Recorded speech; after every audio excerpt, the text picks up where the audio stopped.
Arlington, Virginia, noviembre de 1987. La Semana de Acción de Gracias envolvía a la ciudad en una calma inusual. Dentro de la casa de los Tucker, el aroma a pavo horneado llenaba cada rincón. Susan Tucker terminaba de organizar los preparativos sobre la mesa. Reggie, su esposo, la observaba desde el umbral, apoyado en el marco de la puerta. Se intercambiaban frases breves, risas contenidas y la promesa de una cena tranquila.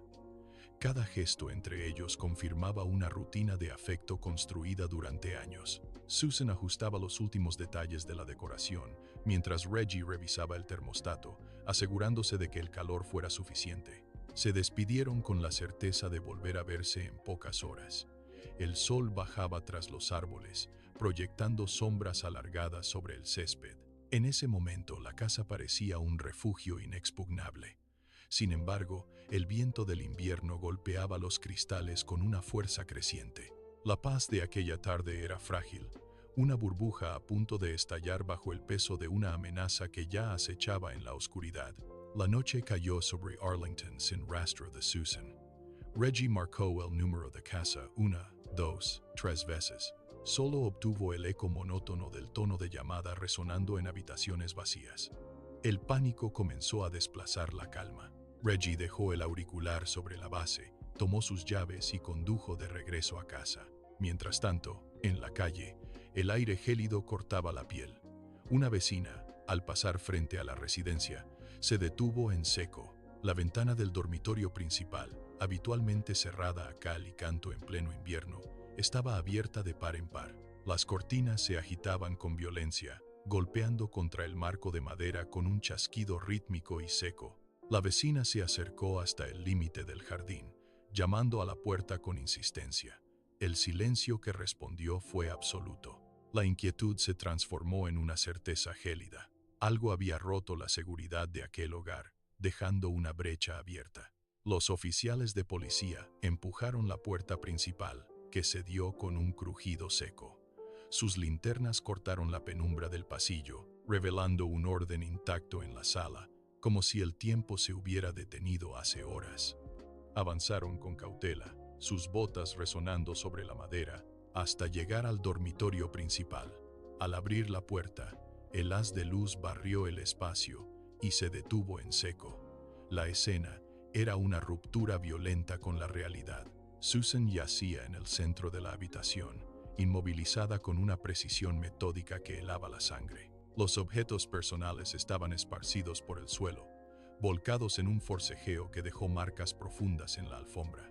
El aire en la habitación se sentía denso, cargado de una quietud antinatural.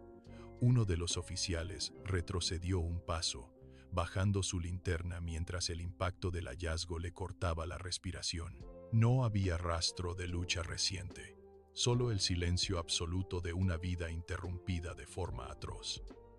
La atrocidad del crimen era evidente en cada detalle. Las ligaduras, la posición del cuerpo y la frialdad con la que el agresor había abandonado la estancia. Los agentes se quedaron inmóviles, procesando la magnitud de lo que tenían frente a ellos. El detective Joe Horgas cruzó el umbral del dormitorio. Sus ojos recorrieron cada centímetro de la habitación, desde el suelo hasta el techo, absorbiendo la disposición de los muebles y el estado de la alfombra. Horgas se agachó, sacando una pequeña linterna de su bolsillo, para iluminar los puntos de contacto en las superficies de madera. Sus dedos enguantados rozaron las esquinas de la cama, buscando cualquier irregularidad, cualquier rastro de piel o fibra que el agresor hubiera dejado atrás. No había nada. Ni una sola huella dactilar sobre el cristal de la ventana, ni una marca en los pomos de las puertas. El asesino se había movido con una limpieza quirúrgica, borrando su rastro con una eficiencia que desafiaba la lógica. Horgas se puso en pie. Su respiración se escuchaba pesada en el silencio de la estancia. Caminó hacia el centro, donde el cuerpo había sido hallado, y observó el espacio vacío. El agresor no solo había cometido un acto atroz, sino que había ejecutado una limpieza total de su firma física. Horgas apretó los labios, sintiendo el peso de un desafío intelectual. Frente a él, solo quedaba la certeza de que se enfrentaba a un fantasma. Orgas regresó a la cama, ignorando el cansancio que empezaba a nublar su juicio. Se acercó a las ligaduras que aún permanecían sobre la superficie, ahora bajo una luz más directa. Sus dedos, protegidos por el látex, siguieron el recorrido de las cuerdas con una lentitud deliberada. Observó cómo el asesino había entrelazado los extremos, creando una serie de bucles cerrados con una tensión calculada. No era un nudo común. La forma en que el cabo se cruzaba sobre el cuerpo central revelaba un hábito, una firma técnica que se repetía con precisión matemática. Orgas se detuvo en seco, su pulso acelerándose. La estructura de aquel nudo le resultó inquietantemente familiar, un eco visual que emergió desde el fondo de sus archivos mentales. Se puso en pie, caminando hacia la mesa donde guardaba los informes de casos antiguos. Sus manos pasaron las hojas con rapidez, deteniéndose en una fotografía amarillenta de 3 años atrás. Comparó la imagen del archivo con lo que acababa de ver en la habitación. La coincidencia era absoluta, el mismo giro, la misma presión, la misma técnica de inmovilización. Orgas soltó un suspiro contenido, sintiendo cómo el vacío de la investigación se llenaba de repente. Orgas extendió los expedientes sobre la mesa de metal, bajo la luz parpadeante de la oficina. Sus ojos escaneaban las actas judiciales del caso de 3 años atrás, un proceso que la policía consideraba resuelto y archivado. El hombre condenado en aquel entonces había sido sentenciado basándose en pruebas circunstanciales, pero ahora, la técnica de los nudos que Orgas observó en la escena de Susan Tucker sembraba una duda devastadora. Orgas tomó una lupa y comparó las fotografías de las ligaduras de ambos casos. El patrón era idéntico, una firma técnica que no dejaba lugar a dudas. El mismo individuo había estado presente en ambos lugares. El detective se frotó las sienes, sintiendo el peso de una realidad ineludible. Si el verdadero perpetrador seguía libre, significaba que la justicia había cometido un error irreparable. Orgas caminó hacia el archivador, extrayendo el legajo completo del convicto. Las páginas, amarillentas por el paso del tiempo, detallaban una vida que había sido interrumpida por una sentencia de prisión. El detective recorrió los testimonios, buscando cualquier inconsistencia. Orgas se quedó inmóvil frente a la pared, comprendiendo que su investigación amenazaba con destapar un fallo judicial que mantenía a un hombre inocente encerrado.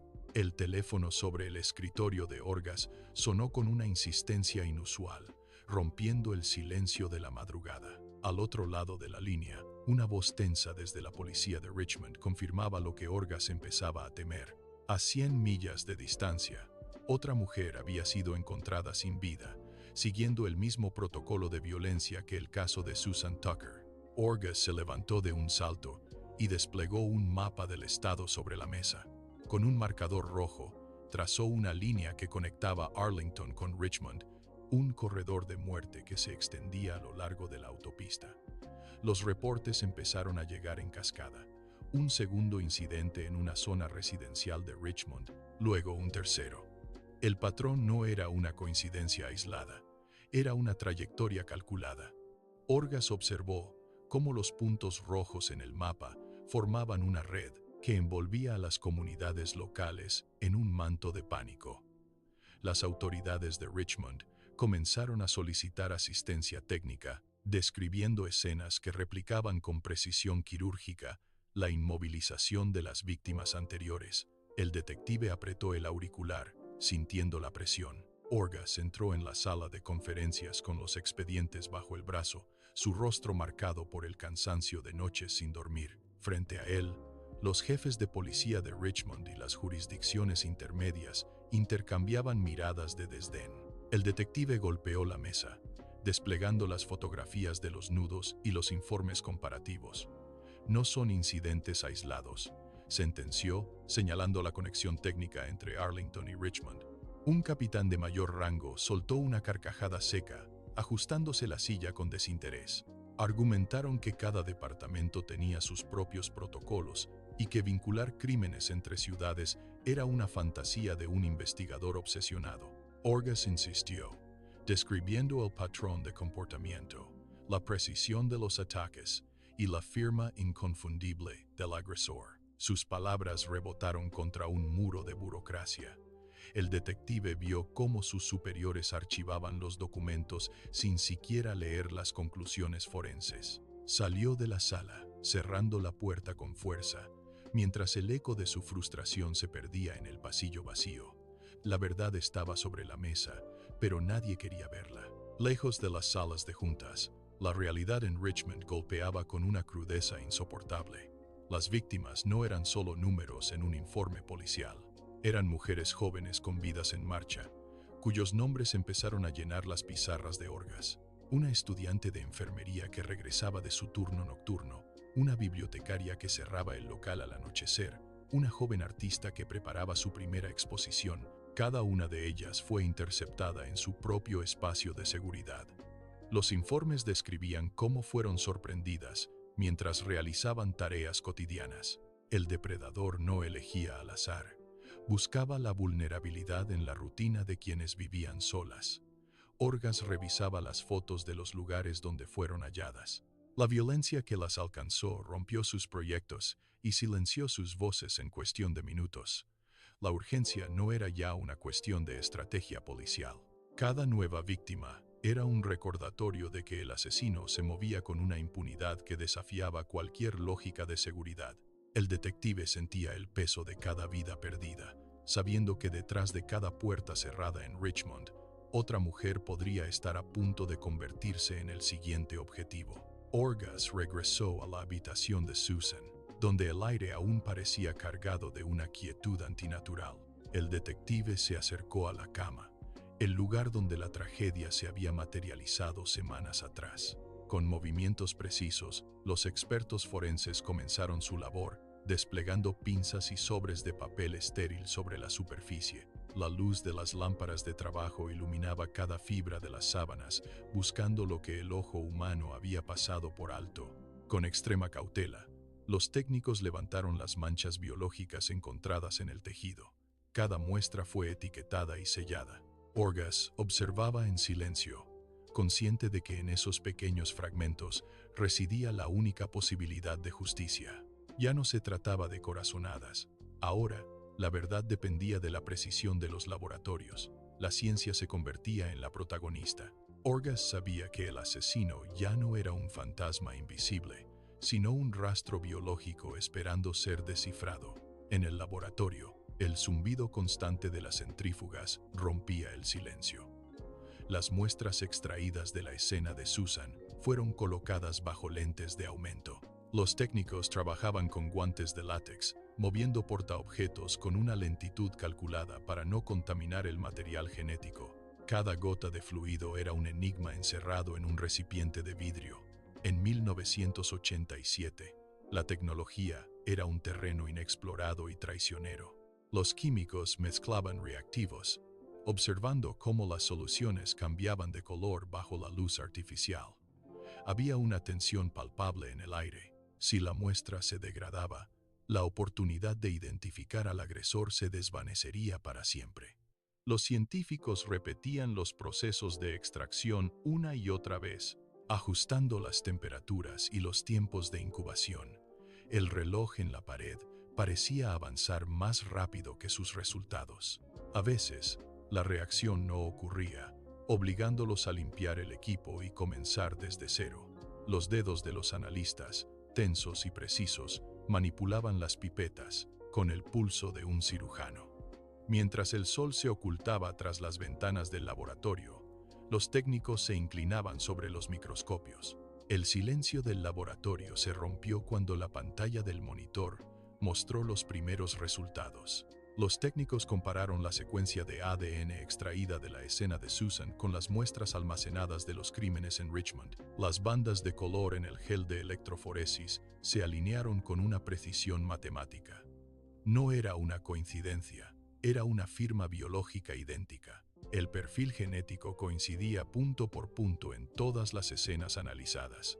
Los científicos imprimieron los informes y los colocaron sobre la mesa de Orgaz. El detective recorrió los documentos con la mirada, viendo cómo los crímenes aislados se unían en una sola línea de tiempo. La evidencia física confirmaba lo que él sospechaba desde el principio. Un asesino en serie operaba a lo largo del corredor, moviéndose entre ciudades sin dejar rastro aparente hasta ahora. Los datos no mentían. La duda que las autoridades locales habían mantenido durante meses se desmoronó ante la contundencia de las pruebas genéticas. Orgaz tomó el teléfono, su mano firme, consciente de que el enigma oscuro que envolvía a Virginia acababa de encontrar su centro. La ciencia había hablado, transformando la sospecha en una certeza innegable. El asesino, hasta entonces un fantasma, ahora tenía una identidad definida por su propio rastro biológico. El caso, que parecía estancado en la burocracia, cobró una velocidad nueva y letal. Orgaz envió los expedientes a Quantico.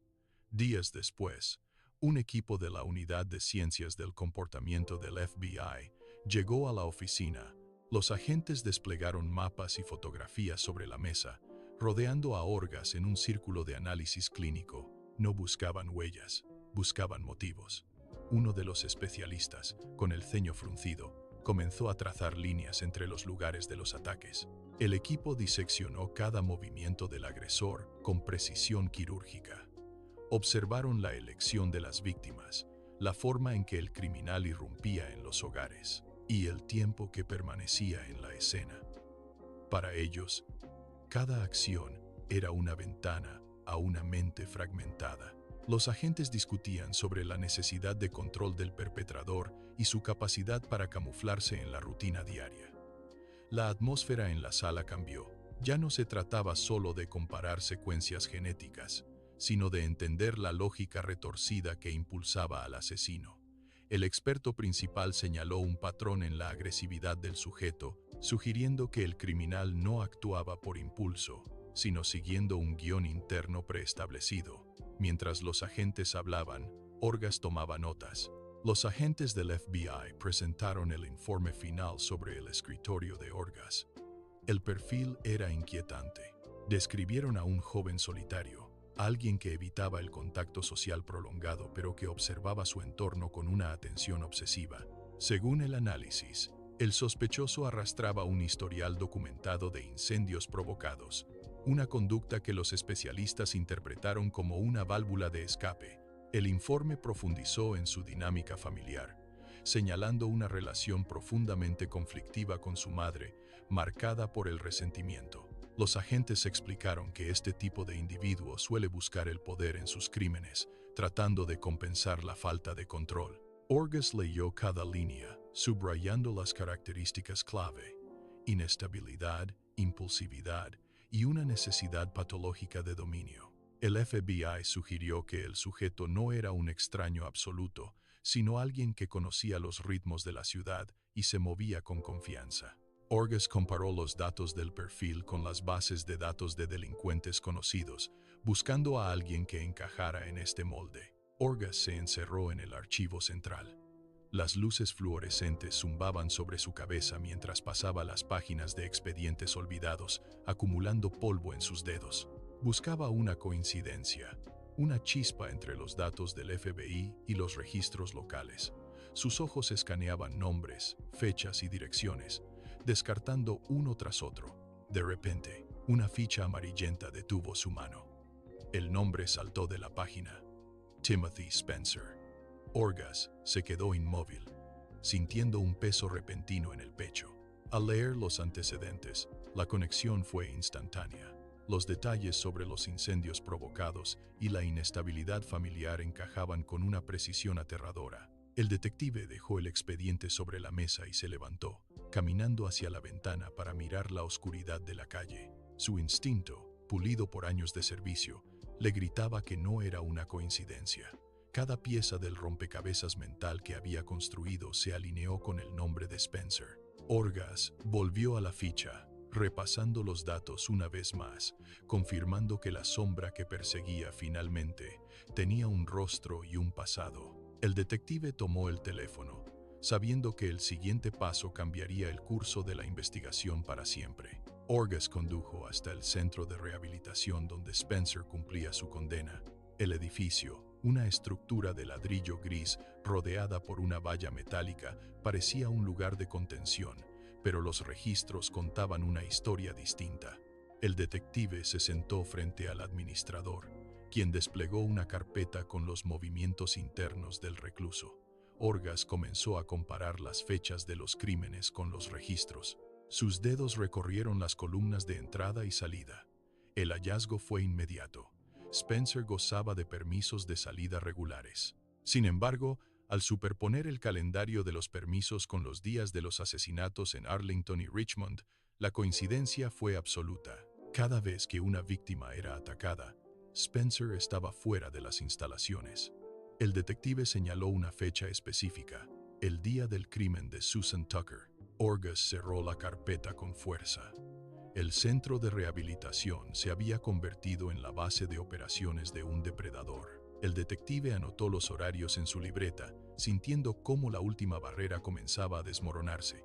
El rompecabezas estaba completo. Orgaz extendió un mapa de Virginia sobre la mesa de operaciones. Con un marcador rojo, trazó líneas que conectaban el centro de rehabilitación con los lugares donde fueron halladas las víctimas. La distancia era superable en menos de una hora de conducción. El detective comenzó a cronometrar los tiempos de traslado, comparando los minutos exactos de las salidas autorizadas. Cada línea roja en el mapa representaba una ventana de oportunidad que el sistema penitenciario le había otorgado involuntariamente.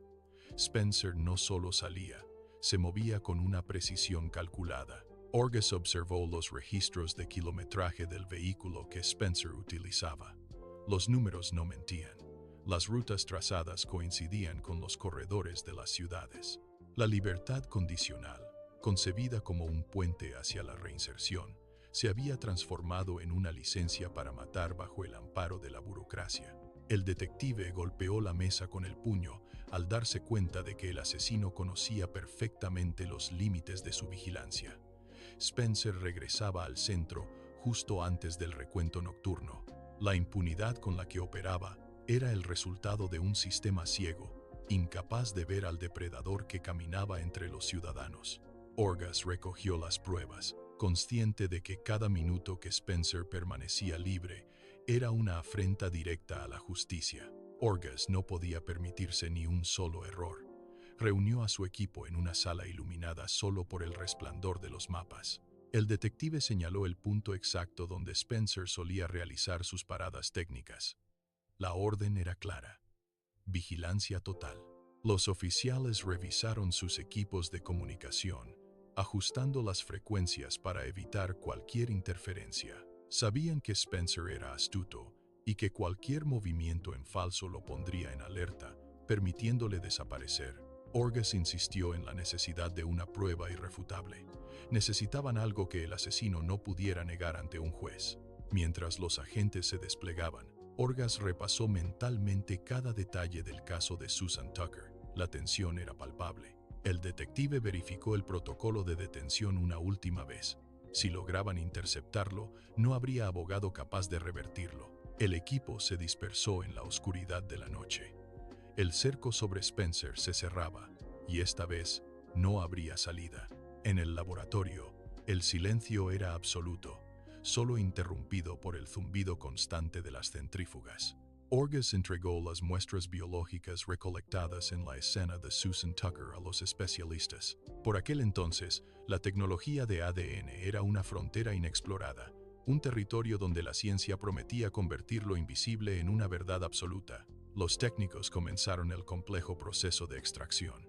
Cada movimiento era preciso, casi quirúrgico, mientras las pipetas transferían líquidos transparentes entre tubos de ensayo. No se trataba solo de química. Era una carrera contra el tiempo para transformar los restos orgánicos en un código legible. Orgaz observaba a través del cristal, viendo cómo la tecnología despojaba al asesino de su anonimato. Las máquinas procesaban los datos, comparando secuencias genéticas con una velocidad que superaba cualquier capacidad humana. Ya no importaban las coartadas ni las negativas.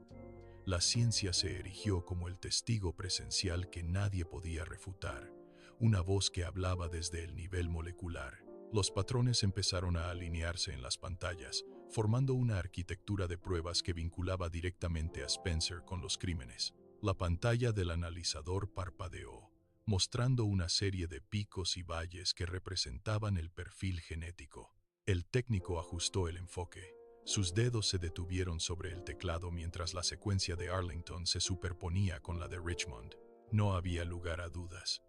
Los marcadores biológicos se alinearon con una precisión matemática que dejó a los presentes en un silencio sepulcral. Orgaz se acercó, sus ojos recorriendo las líneas que ahora dictaban el destino de Timothy Spencer. El perfil extraído de la escena de Susan Tucker era idéntico al hallado en los crímenes de Richmond. El momento del eureka científico recorrió la sala, como una descarga eléctrica. La incertidumbre se desvaneció, reemplazada por la frialdad de la certeza absoluta. Las máquinas habían hablado, y su veredicto era un vínculo inquebrantable entre el sospechoso y las víctimas. El detective tomó el informe, sintiendo el peso del papel entre sus manos. Con el informe en su maletín, salió del laboratorio hacia la luz del día, consciente de que la verdad finalmente le otorgaba el poder necesario. Orgaz no perdió un segundo. Con el informe en mano, coordinó el despliegue de las unidades tácticas. El objetivo era un complejo de apartamentos donde Timothy Spencer se ocultaba, creyéndose invisible ante la ley. Los oficiales rodearon el edificio, sus pasos resonando con urgencia sobre el asfalto frío. Orgaz dio la señal. El estruendo de la puerta al ceder rompió la quietud de la mañana. Los agentes irrumpieron en la habitación. Spencer intentó reaccionar, pero el despliegue fue demasiado rápido.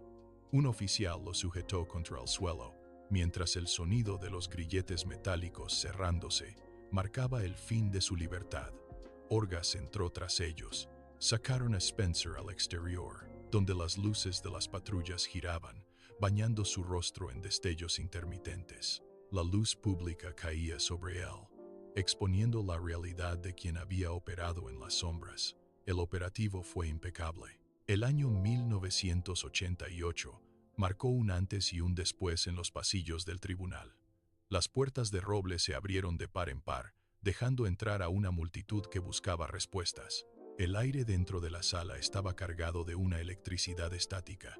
Los murmullos se apagaron en cuanto el juez tomó su asiento y golpeó el estrado con el mazo. El sonido seco resonó contra las paredes, silenciando cualquier rastro de duda.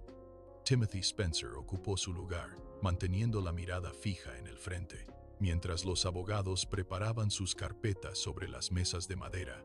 En las bancas traseras, los periodistas ajustaban sus grabadoras, conscientes de que estaban presenciando un evento sin precedentes. Por primera vez en la historia judicial de los Estados Unidos, el destino de un hombre no dependería solo de testimonios o huellas dactilares, sino de una prueba invisible, el ADN.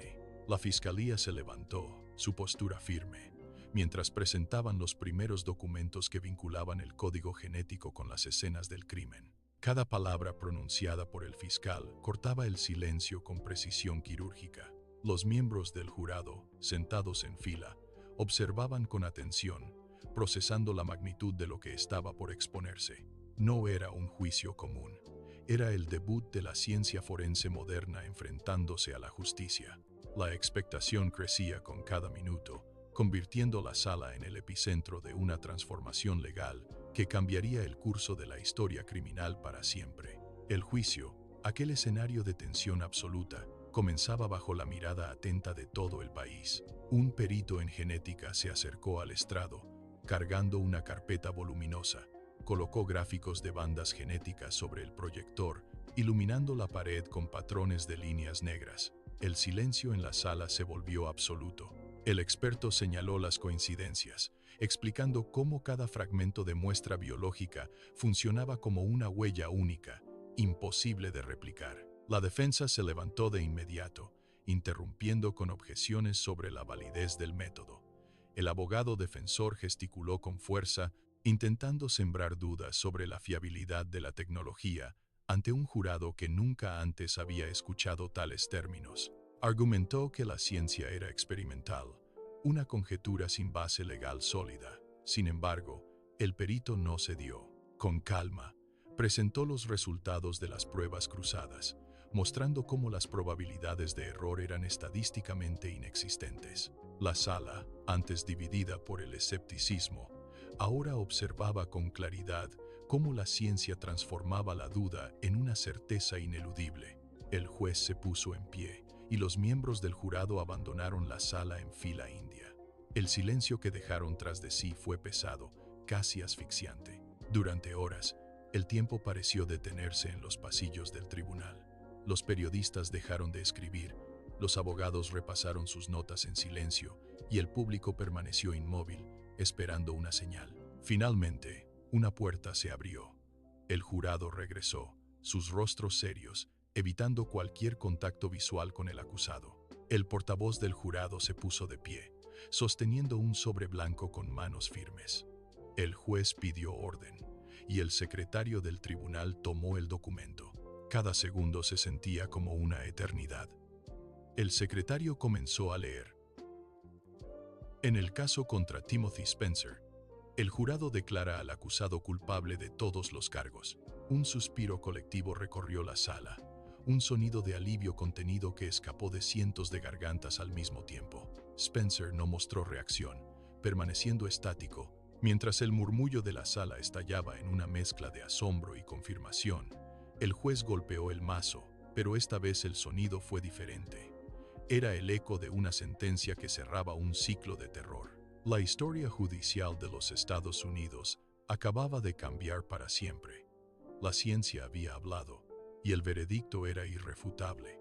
El tribunal se vació lentamente. El juez volvió a tomar el mazo, pero esta vez lo sostuvo con ambas manos antes de golpear la madera. El sonido seco resonó en cada rincón, silenciando los últimos murmullos. El magistrado se dirigió directamente a Timothy Spencer, quien permanecía sentado con la mirada fija en el suelo. El juez leyó la condena, la pena de muerte. La sentencia cayó como un peso físico sobre la sala. No hubo gritos, solo una tensión eléctrica que recorrió los bancos de madera. Spencer levantó la vista, pero sus facciones permanecieron rígidas, sin rastro de arrepentimiento. El juez detalló los términos del traslado al corredor de la muerte, sellando el destino del acusado. Los oficiales se acercaron, le colocaron las esposas y lo obligaron a levantarse. El sonido del metal contra el metal marcó el inicio de su salida. Joe Horgas, desde la primera fila, observó cómo el hombre que había desafiado a la justicia durante meses era retirado por la puerta trasera. El caso estaba cerrado. La pesadilla que había mantenido a Arlington y Richmond bajo el miedo constante llegaba a su fin legal. Los abogados comenzaron a recoger sus expedientes, apilando papeles con movimientos mecánicos. El aire en la sala se sentía más ligero, aunque la gravedad del precedente permanecía. Mientras las luces se apagaban, la verdad quedaba escrita.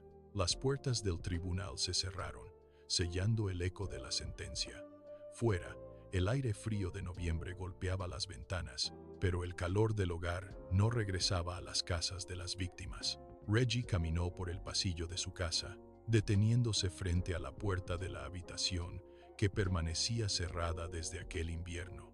El silencio en el pasillo era absoluto, un vacío que ninguna firma judicial podía llenar.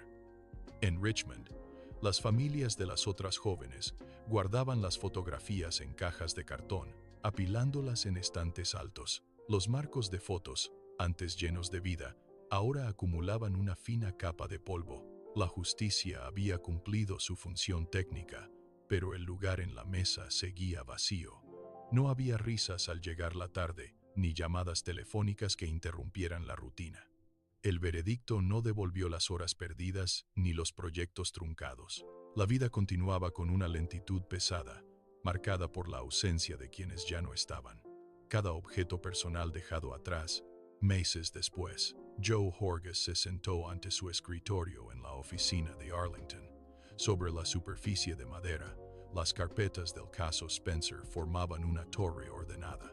Horgas pasó las páginas, deteniéndose en los informes de laboratorio y las comparaciones de ADN que habían cambiado el curso de la investigación. Sus dedos recorrieron los bordes de los documentos, un gesto que repetía cada vez que cerraba un expediente difícil. No buscaba aplausos, sino la confirmación de que cada paso dado había sido el correcto. El detective tomó un bolígrafo y anotó una fecha final en la portada, cerrando el ciclo. Su método, una mezcla de observación paciente y la aplicación rigurosa de la nueva tecnología forense, se convirtió en un manual no escrito para sus compañeros. En los pasillos de la comisaría, otros oficiales comenzaron a seguir su ejemplo, buscando en los detalles microscópicos las respuestas que antes se perdían en la intuición. Orgaz se levantó, caminó hacia la ventana y observó la calle donde todo había comenzado. La luz de la tarde iluminaba el pavimento, revelando una ciudad que, aunque marcada por el pasado, operaba ahora bajo una nueva luz de precisión científica. Guardó el expediente en el archivador metálico, escuchando el clic del cajón al cerrarse. Fue un sonido seco, definitivo, el sello de un hombre que entendió que la perseverancia es el arma más eficaz. La historia de Susan Tucker y el detective Orgaz dejó una marca indeleble en los pasillos de la justicia. Aquel juicio de 1988 no solo dictó una sentencia, sino que transformó la manera en que se persigue la verdad. Cada detalle, por más pequeño que fuera, se convirtió en una pieza fundamental del rompecabezas.